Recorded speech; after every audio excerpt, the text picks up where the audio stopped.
This is Great Lakes D&D, and we are jumping into the first episode of our D&D campaign. We find ourselves at the Invisible Hand secret facility, in which they have been working diligently to not only analyze the meteor that just impacted into Okaria, which is the planet at which we are on, but to build a space shuttle for a very select few to adventure on and to perform a mission for them.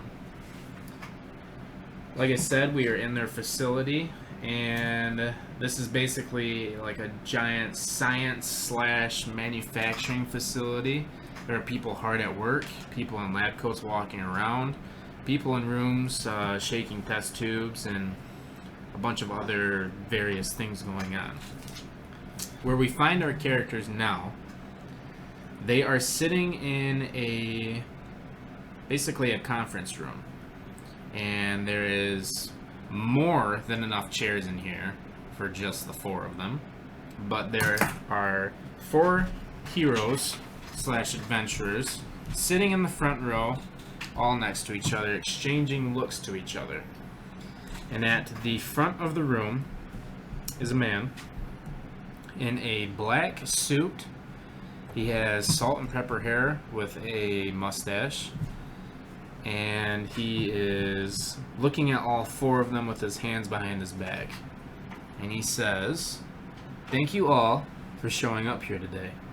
As you all know, there is a mission that you all will be performing for the Invisible Hand. But even though you're performing it for us, it is actually for the better of the whole entire world. Now, the mission at hand is to go and investigate the planet of Delphia. Delphia is what we believe to be the perpetrators behind this meteor crashing into Okaria. We don't know why, we don't know how, and we don't know who these people are, but all we know is that from the evidence it seems like they have had some part into the great tragedy that we have had on our planet in the recent days. Is there any questions before I begin? No, sir. Please No. continue. No. No questions. Then I'm going to jump right into it. You guys will be on Okaria's Hope. This is the space shuttle in which we have designed specifically for you guys. You guys will be in deep sleep for the beginning of this journey, and hopefully the whole duration. You guys have 2 times that you can be in deep sleep. Obviously, you guys will be put into deep sleep when you get up to the space shuttle, which is already up there. And you guys will be on deep sleep when you guys return. There are only 2 times in which you guys can go into deep sleep. If at some point deep sleep fails, you guys will have to be diligent on using the warp thruster, which allows you to travel 1 light year. And you guys can travel 1 light year once per day for 6 days, and on the 7th day, our overseer for this mission, and from the back of the room, a door opens up and a rock gnome enters. You guys see that he is short with black hair, wearing what looks to be like a black exosuit, only he doesn't have a helmet on. This exosuit looks detailed. It's got a symbol on it of what would be like basically a white gloved hand, and it has a circle around it. He has a triangle in his chest that is glowing like a purplish red color. His eyes are not glowing, but you guys can see because he's a rock gnome, his eyes are a different shade than what they are naturally. They're actually like a deep red. He has a scar from the top of his eye stretching down over one of his eyes. And he has what looks to be like an android arm for his left arm. He walks, shuts the door gently, and walks to the front of the room and stands next to Captain Willham. I am Jack Ruby, and I will be your guys' overseer for this mission. I have been specially designed and appointed to protecting you with my life.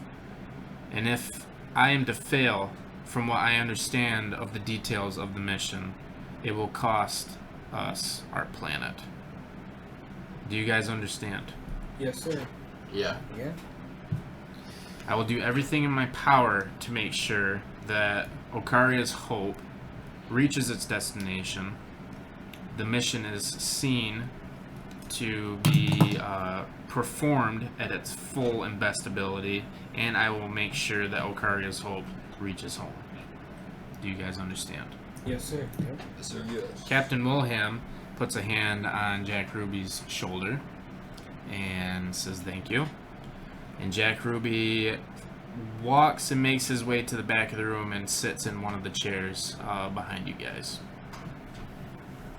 Captain Willham pulls out a clipboard and says, looking at all of your details, all of you are from different backstories, and all of you were not specifically recruited just by our decision. All of you that have volunteered, do not fail us. Do not make it a mistake that you are here.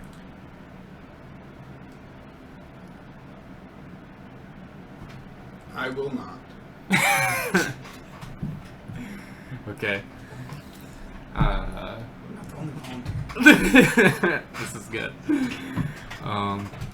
With my family pride on the line, I can never fail. Luffy decides to stand up and put a hand across his chest, almost like the Pledge of Allegiance is being sounded. Captain Willham nods his head to him and says, okay, please take your seat. Ship details. Like I said, the name of the ship is Okaria's Hope. You guys will have 2 shuttles that are aboard Okaria's Hope. These shuttles will be used for exploration of other nearby planets, in which you guys will gently interrogate the inhabitants of these planets and make them understand the dire situation that we have been put in, as well as find out if they know of any Delphia people that have been in space nearby them. Excuse me, sir. Yes. What if The raccoon. What if the gentle interrogation does not work? You see, he looks at his clipboard and looks back at you and says, judging by your history, I would think you know what you need to do. Sir, yes, sir. Gives you a nod. Flips the page. He says, on these exploration shuttles, of which, like I said, there are 2. There are 2 drones. These drones can be sent out onto planets to find beryllium. Beryllium is a compound that is commonly found throughout the universe, but it varies as far as how much is on each planet. Beryllium is the fuel source of the warp thruster, and you guys need to find beryllium in order to achieve warp thrust at least once per day. As far as how much you guys have on the ship, I will leave that up to you. But as far as finding it and being diligent, if, like I said, anything were to go wrong, which by our statistics, nothing should go wrong, hopefully you guys don't have to worry about this. This would be a problem for our friend back there, Jack Ruby. Furthermore, you guys have blast turrets that are on the front of the ship. At the face of the ship, you guys will find the command center. The command center basically is home to the navigation system, in which it basically looks like kind of like sonar in space. You guys will see incoming objects. You guys will see incoming ships if they decide to try and falter our plan in any way whatsoever, or mess with the ship or its inhabitants. You guys will also see incoming planets. Now, aside from the navigation, you guys also will have the status board. The status board is home to your guys' status. In your exosuits, your exosuit will be in charge of reading your diagnostics, basically. Heart rate, mentality, temperature, well-being overall. As soon as you guys put on your exosuits, it will immediately start to read. Jack Ruby is appointed to the ship. Anytime you guys leave the ship, even though he is your guys' responsibility, he has to remain on the ship to make sure the well-being of the ship is kept, but he will keep track of your guys' statuses. Understood? Yes, sir. Yes, sir.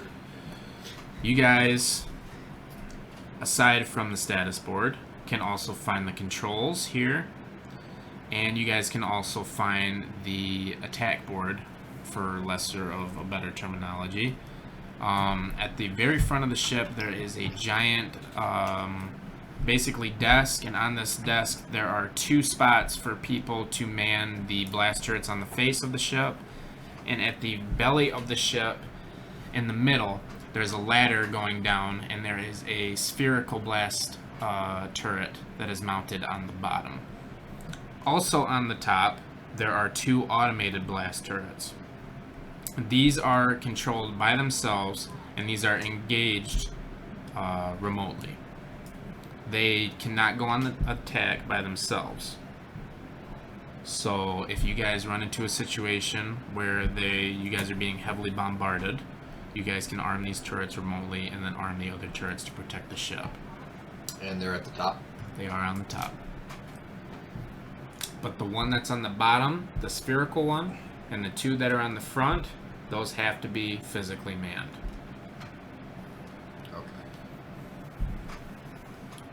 In the center of the ship, above the spherical blast turret, you guys will find the commons.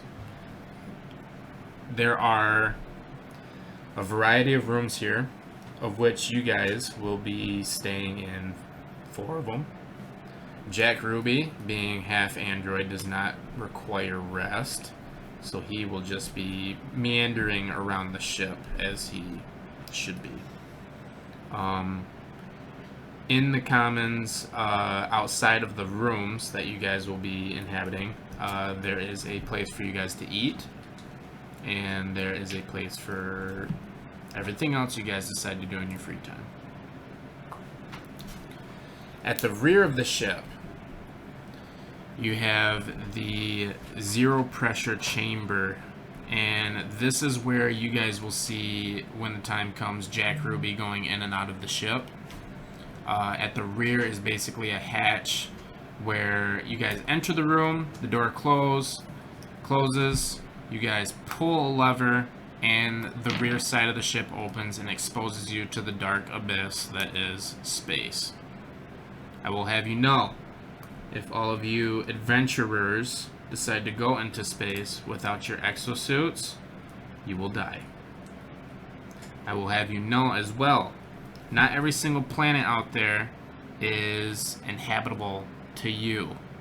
Not every single planet matches the same statistics that Okaria has to be survivable. If there is life there, they have mutated and evolved in order to live there. Your exosuits, when you reach a planet, will automatically test the surroundings and the habitat that you guys are in. And judging by what your exosuit says, you guys will be able to take off your helmets, take off your suits, do whatever your heart desires. Understood? Sir, yes, sir. Yep. Yes, sir. Like I said before, the mission is to figure out from nearby planets if anybody from Delphia, has been in space and has messed with the trajectory of the meteor that initially was not going to hit our planet, but somehow did. And your overall mission is to, in fact, reach Delphia and speak to whoever's in charge there and interrogate them aggressively. We are not here to make friends, people. They have killed about a third of our planet, and we are looking for justice for all of them lost lives. Sir, yes, sir.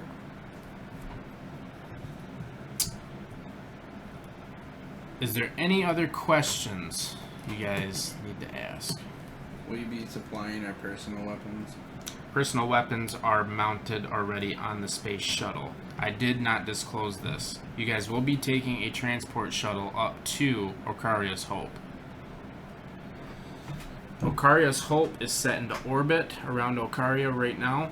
It is orbiting us as we speak. You guys will take the shuttle tomorrow, 0400. Do not be late.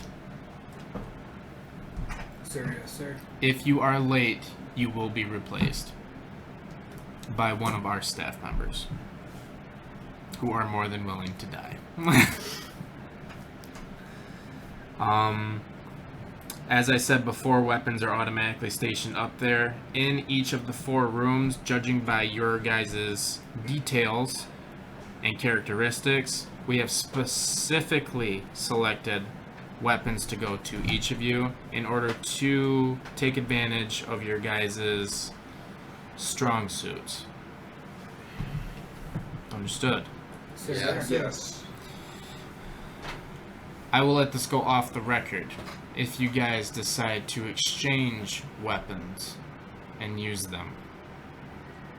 This is not against our rules or regulations, but as I said before, each of these were specifically selected for each of you, so it may not do well in somebody else's hand as it does in your own.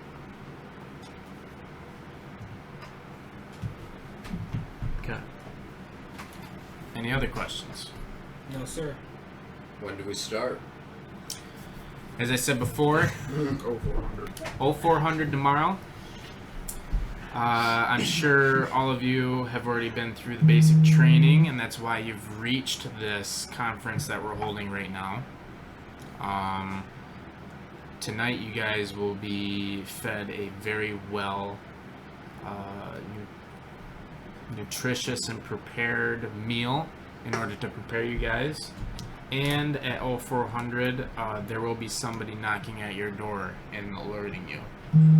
The whole late part is going to be strictly on you if you decide not to hear whoever's knocking. So be aware. You hear Jack Ruick from the back comically kind of hold his hand up and say, "Have the record known, I will be knocking, and I will make sure to wake every single one of these guys up." Captain Willham gives him a heartful nod. Furthermore, if any of you are to stray away from this mission or to abandon this mission, you will be excommunicado from the Invisible Hand, and your return, if you choose to Okaria, will not be pleasant. So please, nobody get too comfortable or too friendly with any of the inhabitants. As I said before, you guys are on a mission. This is a privilege, and you guys are serving your planet. Understood? Sir, Yeah. yes, sir. But this is no privilege for me. Your privilege is being next to me. All right, Captain Willham says. He kind of taps his clipboard. Let's pull it in. Any further questions before I depart? Sir, no, sir. No. I think we're good. Then I will leave you guys to get comfortable for your last day on Okaria. Captain Willham notices that Ace drops something out of his pocket, but doesn't decide to say anything. I have nothing more for you guys. He clicks his feet together and salutes you as all of you stand up. It is known that Chomper clicks his heels together and gives a salute back. The rest of the guys stand awkwardly, kind of in shock of what they are about to undergo. I only salute my queen. Luffy mentions this under his breath as Captain Willham walks out of the room. And that is the mission brief for this campaign. I am Devin, the Dungeon Master. I am Joel. I play Chopper. I'm Josh. I play Salix. I'm Mason. I play Luffy. This is Shaggy and I play Ace. Thank you guys. We'll see you in the next one.